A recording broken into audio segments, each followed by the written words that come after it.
Hello everyone, my name is Arker and welcome back to another figure review.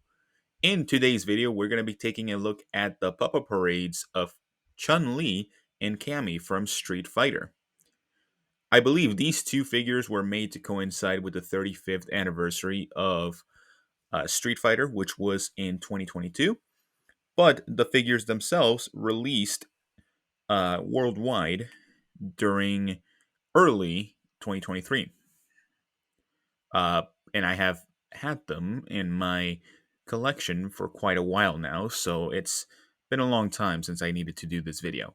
But without further ado, let's just get right onto the review.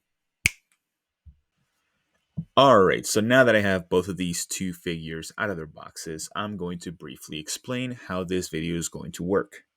First of all, I'm going to look at each one of these figures individually. Second of all, I'm going to be going over three different categories for both of these figures. Those categories being quality, meaning the level of detail, painting, and overall construction of the figure. Accuracy, how well it represents the character, the likeness of the character, and the personality of the character, and also kind of like the pose of the character. And the value, considering the quality, accuracy, and pretty much all the other features of the figure, as well as the price range for the figure, and to see if it's a worthwhile purchase for you in the end. So, I'm hoping that these categories are able to help you in your endeavors to purchasing either of these figures if you would like. But I'm just a reviewer that does not know much about figures, so do not take my word for granted. So, starting off with Chun-Li, I wanted to go over the accuracy of this figure first. And I do think that they were able to capture the likeness of Chun-Li very well. They used a magnificent pose that really emphasizes her legs a lot, which I think is really nice because that is what Chun-Li is known for her kicks. And also the fighting stance that they used, meaning that she is at the ready whenever it comes to fighting. And also the outfit that they used, the outfit from Street Fighter 2, is absolutely perfect. The facial expression is calm and collected while ready to beat someone's ass. But overall, I think in terms of the accuracy for the figure, it looks really good overall. So I'm going to give that a 9 out of 10. Moving over to the quality of the figure, I think the paint job is done really well. There's not a lot of paint going on with this figure, which is fine by me. But where it does stand out is mainly the gold highlights that go around her dress. Everything else seems to have been made or molded through plastic, which is really nice. So there is no issues in terms of paint going all over the place. The quality of the build is also really good. They were able to use that leg to really just hold her up very well, especially to complement that fighting pose, which is really nice. There is no issues with wobbling or even some leaning, which is absolutely perfect. And it does have some heft to it, which is surprising. So it is quite a heavy figure. Granted, I was not expecting that, but it is nice to just see that nonetheless. Overall, I give the quality, I think, a 10 out of 10 in my opinion. In terms of value, this figure is roughly $39.99 in terms of US dollars. So I think it's quite worth it, to say the least. But there are a couple of issues that I do have with it in terms of getting this figure at retail price. Some figures, mainly figures from like Furyu and Taito and all that kind of stuff, are bigger in terms of height, and they are cheaper. Granted, the build quality sometimes is not the greatest, but in terms of the size of the figure, they're better. Puppa parades, they're not the greatest in terms of height.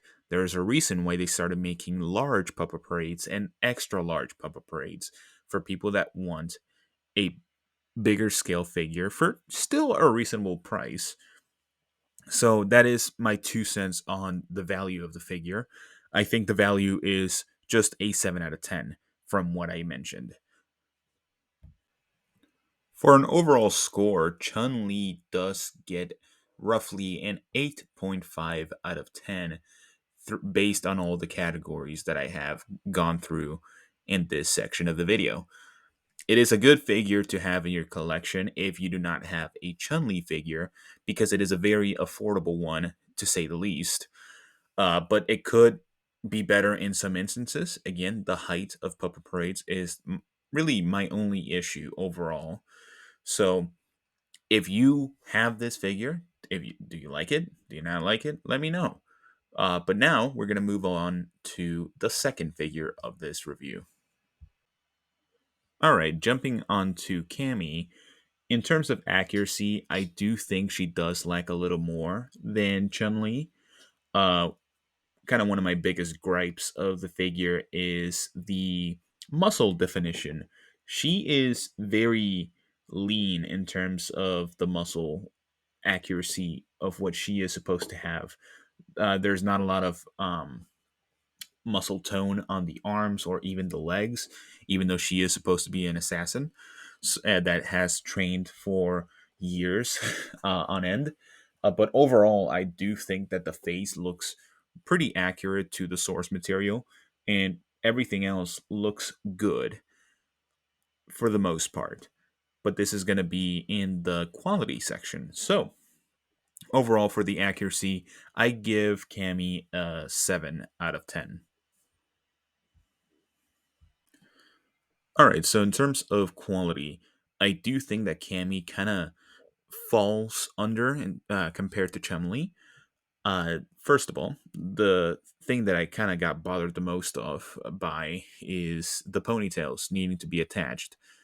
They don't attach very well. They will fall off with the slightest movement, and they will not wrap around the body very well to how it's supposed to look like with the promo images. So that's a very big sort of red flag for me.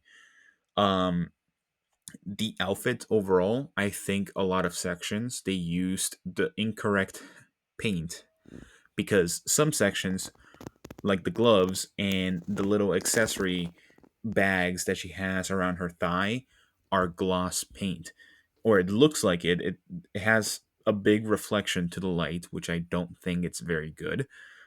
The boots look nice, and also the green outfit, or the green sort of uh, jumpsuit that she has. I don't know what it is called, but it's a very matte finish, and I think they should have just swapped around the finishes of those colors. If it was a glossy green, I think it would look better, and if it was a matte red and a matte black, it would look a lot better. The fedora is a matte red, which is kind of weird compared that they're pretty much the same color. But besides that, I don't know. I think overall I give the quality of the figure a 6 out of 10. I don't think it's the greatest, especially compared to Chun Li, which they released pretty much next to each other, which is kind of surprising to me. But yeah, let's go right into the value of the figure. Okay, so in terms of value, I do think this figure is quite lacking. Um, in my opinion, this feels more like a $26 figure rather than a $40 figure. And it kind of surprises me because these are the same company, Max Factory, that made these two figures, which is kind of weird, especially since both Cammy and Chun Li released at the same time. But I don't think Cammy was executed well enough. There's a couple of things lacking in terms of the accuracy. The muscle definition could have been done better. She's very skinny looking, lanky, all that kind of stuff. The quality of the figure is not the greatest. The ponytails needing to be attached is quite annoying. Them falling off constantly is also quite of an annoyance. And just overall, the colors are not really well executed. The face does look nice though, so that's one plus. So overall, for the price, or at least the value of the figure, I give it a 7 out of 10. Not the greatest, but it is one of the more affordable Cami figures out there. Overall, combining all the scores in terms of accuracy, quality, and value, Cammy is receiving a very kind of disappointing 6.5 out of 10. So yeah, it's not the greatest. It's good, but it could have been done better. All right, so that is both Cammy and Chun-Li Puppet Parades from Max Factory. Uh, I think both of them were fine. I think Chun-Li definitely is better in terms of everything compared to Cammy. But yeah, if you have both of these figures, because I know I'm pretty sure for the most part they're sold out almost everywhere. So if you were able to snag these when they were available, let me know what you think. Do you have them? Do you like them? Do you think they could have been done better? All that kind of stuff. Give me your opinions. I love reading the comments. I love responding to the comments. And I love interacting with everyone that responds or comments down below in the video. But that's all I have for today. If you enjoyed this type of video, please let me know. Leave a thumbs up. That lets me know that you want more of this, or just comment that you didn't like it. Either one of those. So that is all I have, and I will see you all in the next one. Bye bye.